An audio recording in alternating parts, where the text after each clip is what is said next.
All right, so get ready, because today we're driving deep, way back in time, into the world of Alexander the Great. This will be good. It's amazing to me how relevant ancient history can be, you know? Oh, absolutely. We're going to uncover some surprisingly relevant leadership lessons, I think, from Alexander the Great, of all people. Yeah, yeah. We're talking about building unity, right? Yeah. And how do you foster a shared vision when you've got incredible diversity all around you? Right. Think about it. It's like merging like Greek philosophy with Persian customs, Yeah. Egyptian traditions, everything all thrown It together. was fascinating. And the thing about Alexander is he wasn't just, conquering territory. He was actually trying to create a new global civilization from all these different cultures. It's ambitious. Hugely ambitious. Very. And some pretty savvy strategies we can still learn from today. So it wasn't just about tolerance, right? Yeah. This was about true integration, but on a massive scale. He didn't want just like separate groups kind of coexisting. Yeah. He wanted to blend it all together, Yeah, right? yeah. To create this unified empire. He believed it would be stronger, Yes. more vibrant because of its diversity. Okay, so how do you actually pull that off?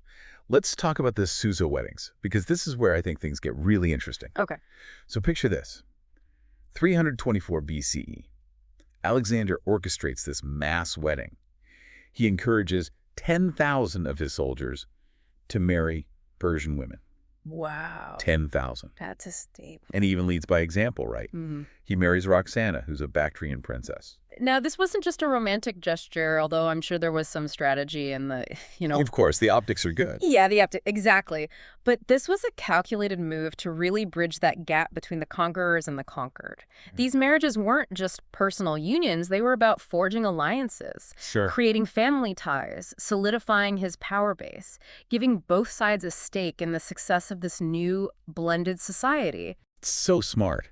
And it makes you think about just the power of symbolism, even today. Absolutely. Whether we're talking about a company merger or some kind of community initiative, Mm-hmm. finding ways to create those shared experiences, Right. those moments of unity, Yeah. because that's powerful. It can be incredibly powerful in breaking down those barriers, building a sense of shared purpose. Yes, And, exactly. But it wasn't just about grand gestures. Alexander, he went even further. And this next move, this is what surprised even his closest allies. What did he do? He starts adopting Persian dress and court customs Oh, wow. after conquering Persia. And let me tell you, this raised some eyebrows. I bet. Especially among his Macedonian troops. Oh, yeah. They were used to a very different way of doing things. Totally different culture. Yeah, talk about a culture clash. But this was not a fashion statement. No. This was Alexander reading the room.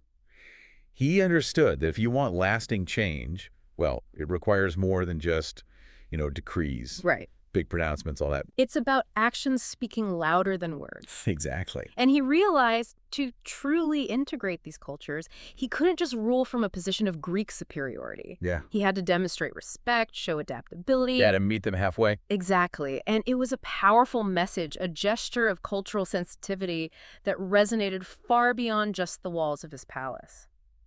It was savvy, though, wasn't it? Unexpected, but savvy. Yeah, totally. He realized to really integrate these cultures, he couldn't just rule from a position of Greek superiority. He had to demonstrate respect, show adaptability. He had to meet them halfway. Exactly. And it was a powerful message, a gesture of cultural sensitivity that resonated far beyond just the walls of his palace. Now, you can't talk about cultural integration without, acknowledging there's going to be some pushback. Oh, absolutely. Especially back then. I mean, Right. This was a huge change. And Alexander's empire wasn't going to be all smooth sailing, was it? Not at all. Many of his Macedonian soldiers, like the core of his army, they resisted this blending of cultures. Interesting. It felt threatening to them. Yeah, because they see themselves as conquerors, right? Exactly. So this mixing, it's like, wait a minute. It challenges their identity, their status, everything they thought they knew. It's interesting, though, because Alexander's response to all this resistance, it reveals another layer to his leadership, I think. Totally. He understood that true strength didn't come from imposing a single cultural identity.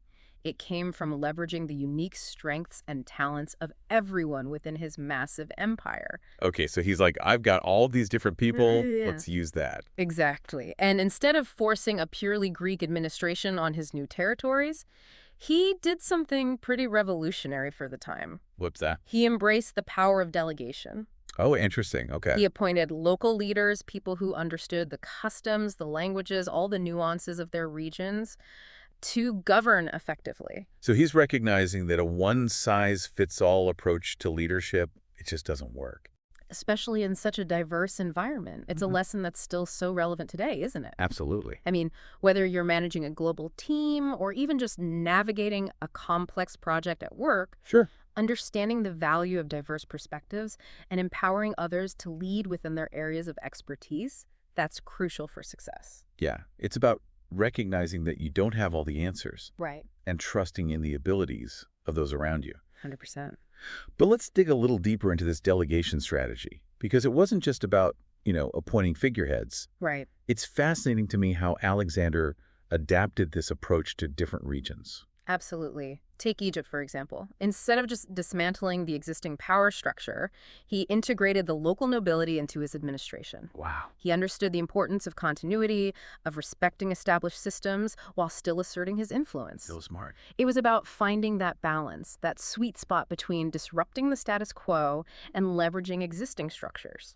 Right. So it's like that old saying, don't fix what ain't broke. Exactly. What of this strategic twist? Yeah, he wasn't just keeping things the same for the sake of it. He recognized the value of that local knowledge, Yeah. the importance of having people in place who understood the intricacies of these different regions.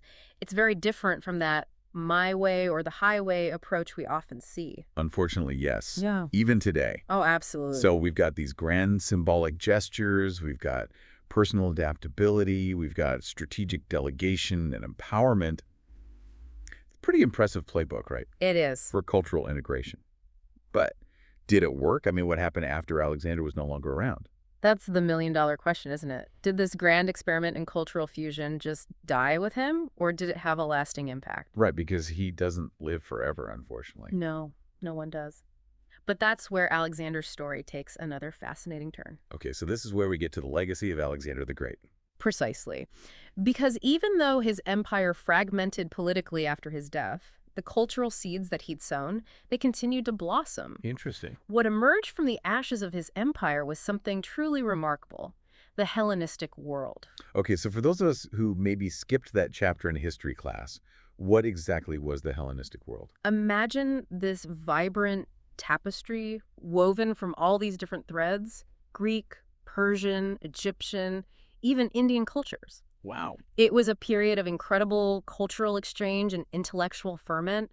Think bustling cosmopolitan cities like Alexandria, Yeah. where philosophers are debating in the streets, scholars from across the known world are gathering in these great libraries. It's like a melting pot of ideas. Exactly, and artists are blending all these different traditions, creating something entirely new. Exactly. And artists are blending all these different traditions, creating something entirely new. It's kind of mind-blowing to think about. Yeah. This fusion of cultures, and it was all sparked by this one leader's vision of a more interconnected world. It really is remarkable. It shows you the power of embracing diversity, not just tolerating it, you know? Yeah. Alexander understood that true innovation, true progress, it comes from that collision of different ideas. Of different perspectives. Exactly, different ways of seeing the world. So we've journeyed from the battlefields of ancient Persia all the way to the bustling streets of Alexandria. And we've uncovered some pretty powerful leadership lessons along the way. But what does this all mean for us, like in the 21st century? Right. What are the takeaways, for our listeners out there who might be leading teams? Maybe they're building businesses, or even just trying to navigate our increasingly interconnected world. What have we learned here? I think the biggest lesson is that if you're building a successful and diverse environment, Yeah. whether it's a company, a community, even just a team, it requires more than just checking boxes. Right. It requires that genuine commitment to integration, to create a space where everyone feels valued, respected, So empowered. they can contribute. Exactly. Contribute their unique talents. It's about recognizing that diversity isn't just a buzzword. It's a source of strength, It's a source of innovation. of resilience. Yes. Just like Alexander's empire, our world thrives on the richness of its diversity. It does. And just like those Macedonian soldiers who resisted change, we might encounter pushback along the way. Of course, yeah. There might be discomfort, misunderstandings, even conflict. Sure. But it's in those moments of friction that real growth happens. That's where we have the opportunity to learn from each other. And grow together. Exactly, and build something truly extraordinary. Now, that's a powerful message to end on. Thank you so much for taking this deep dive with us today.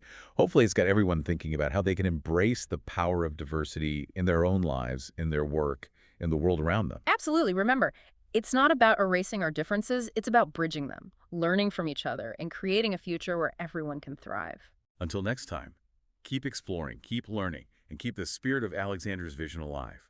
Embrace that power of unity and diversity.